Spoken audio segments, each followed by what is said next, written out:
Hello everyone, আজ আমার পুচকে দলগুলো এসে আমার কাছে আবদার করলো যে চলো আজকে আমরা সবাই মিলে আমড়া মাখা করব।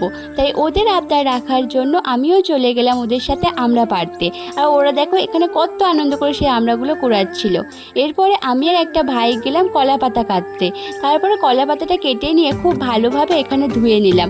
ধোয়ার পরে আমরা প্ল্যান করলাম যে চলো আমরা সবাই মিলে খালের ওপরে গিয়ে একটা ফাঁকা মাঠে বসে আমড়া মাখা করে খাবো।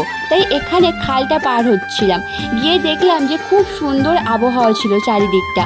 তারপরে আমরা আমড়াটাকে খুব ভালোভাবে ধুয়ে নিলাম। ধোয়ার পরে বোন এখানে আমড়াটাকে খুব ভালো করে পিস পিস করে কেটে নিচ্ছিল। এরপরে খুব অল্প করে নুন দিলাম, তারপরে দিলাম অল্প করে লঙ্কার গুঁড়ো। এরপরে আমড়াটাকে ভালো করে মেখে নিলাম। মাখার পরে আমরা এখানে সবাই মিলে গোল হয়ে বসে আমড়া মাখাটা খাচ্ছিলাম আর খুব মজা হচ্ছিল আমাদের। তারপরে এখানে দুটো ছাগলকেও কলা পাতাটা খাইয়ে দিলাম। তারপরে সব বাচ্চা চলে যাওয়ার পরে আমি আর বোন দুজনে একটু ঘোরাঘুরি করছিলাম, একটু বসে বসে গল্প করছিলাম। আবারও সেই খাল পার হয়ে আমরা বাড়ি চলে এলাম। আর হ্যাঁ, তোমরা তাদের চ্যানেলটা সাবস্ক্রাইব করে দাও। বাই।